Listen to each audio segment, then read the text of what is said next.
Гайса Аллаһы йортынан чыгып киткәндә, аның игътибарын Аллаһы йортының биналарына юнәлтер өчен янына шәкертләре килделәр. Гайса буларның һәммәсендә күрәсезме диде. Сезгә хак сүз әйтәм. Монда таш өстендә таш калмаячак. Бар нәрсә җимереләчәк.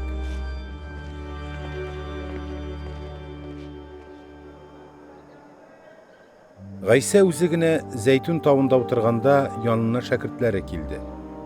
Әйт әле безгә, бу хәлләр кайчан булыр икән?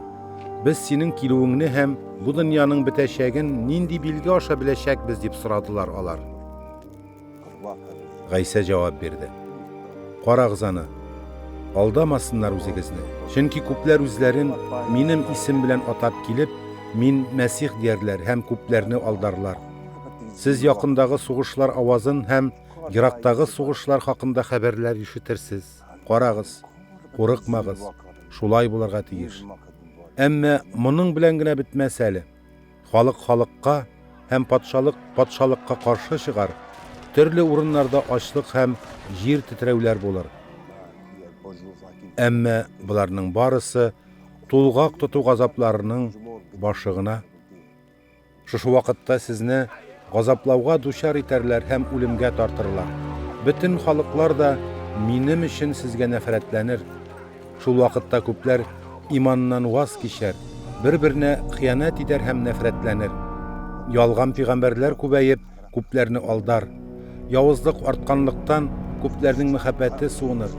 Әмма ахырга тикле чыдаган кеше котылыр. Барча халыкларга дәлил итеп, патшалык хакындагы бу яхшы хәбәрне бөтен җиһанда таратырлар. Менә шуннан соң ахыры килер. Шуңа күрә сез Даниил пигамбәр язган ташландык хәлгә китерә торган нәҗис нәрсәнең изге урынында торуын күргәч, бу сүзләрне укыган кеше аңласын. Яһудия җирендәгеләр тауларга качсыннар. Өй түбәсендәгеләр әйберләрен алырга дип өйгә төшеп тормасын. Кырдагылар исә үз киемен алырга өенә кайтмасын. Ул көннәрдә авырлы һәм бала имезгән хатыннарга кайгы, качуыгыз кышка һәм шимбә көннә туры килмәсен дип дуга кылыгыз. Чөнки ул вакытта дөнья яратылганнан бирле бүгенге көнгә кадәр булмаган һәм киләчәктә дә булмаячак зур афәт килер. Әгәр ул көннәр кыскартылмаса, һич кем исән калмас иде. Әмма сайланганнар хакына ул көннәр кыскартылачак. Әгәр сезгә шул вакытта кара, Мәсих менә монда яки ул тегендә дип әйтсәләр, ышанмагыз. Чөнки ялган мәсихләр вә ялган пигамбәрләр килер. Әгәр килеп чыкса, хәтта Аллаһы тарафыннан сайланганнарны алдамакчы булып, искиткеч галәмәтләр һәм мөгъҗизалар күрсәтер. Менә мин сезгә барысы хакында алдан әйтеп куйдым. Шулай итеп, әгәр кара, ул шүлдә дисәләр, анда бармагыз. Яки менә ул ичке бүлмәләрдә дисәләр, ышанмагыз. Чөнки Адәм угылының килүе күкне көнчыгыштан көнбатышка кадәр яшен ярып үткән кебек булыр. Мәйет кайда булса, үләксә кышлары шунда җыелыр.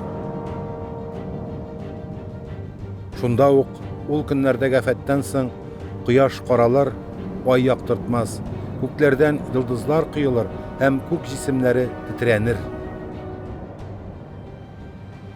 Шул вакыт Адәм угылының билгесе күренер.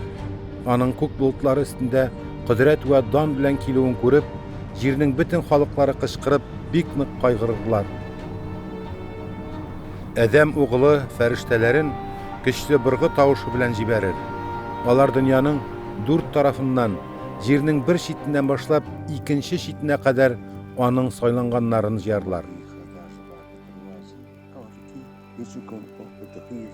Менә инҗир агачына күз салыр. Бирләре бүртеп яфрак яра башласа, сез тиздән җәй җитәсен беләсез. Монда да нәкъ шулай. Бу хәлләрнең гамәлгә ашуын күргәндә, белеп торыгыз. Ул вакыт якын, инде ишек төбендә. Хак сүз әйтәм сезгә. Булар һәммәсе гамәлгә ашканчы, бүгенге буын әле юкка чыкмас. Күк һәм җир юкка чыгар, әмма минем сүзләрем һич кайчан юкка чыкмас. Ул көннең һәм сәгатьнең кайчан җитәсен һич кем белми. Күктәге фәрештәләр дә, угыл да. Бу турыда бары тик Ата гына белә. Нух көннәрендә ничек булса, Адәм угылы килгән вакытта да шулай булачак. Туфан алдыннан кешеләр ашаганнар, эчкәннәр, өйләнгәннәр һәм кияүгә чыкканнар. Нух кимәгә кергән көнгә кадәр шулай дәвам иткән. Туфан килеп, барында агызып киткәнгә кадәр алар нәрсә буласын аңламаганнар.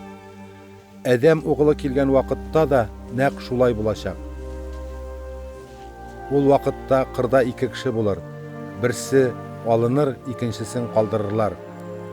Бер кул тегермәнендә тартучы ике хатынның берсе алыныр, икенчесен калдырырлар. Шуңа күрә уяу булыгыз.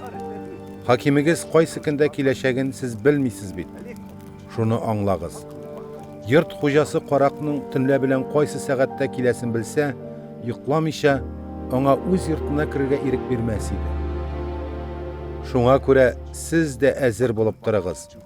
Адәм угылы сез уйламаган сәгатьтә киләчәк. Шулай итеп, хезмәтчеләргә ризыкны үз вакытында өләшү өчен хуҗа тарафыннан башлык итеп куелган ышанычлы һәм акыллы хезмәтче нинди буласын?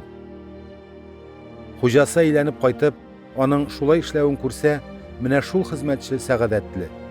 Сезгә хак сүз әйтәм. Хуҗасаны бөтен милкенә башлык итеп куяр. Ләкин ул хезмәтче начар булса һәм хуҗам тиз кайтмас әле дип уйлап, башка хезмәтчеләрне кыйный, үзе эчкечләр белән ашап-эчә башласа, хуҗасы ул көтмәгән көндә һәм уйламаган сәгатьтә кайтып керер дә аны җәзага тартыр һәм 200ләр белән бер язмышка дучар итәр. Анда елау һәм теш шыкырдату булыр.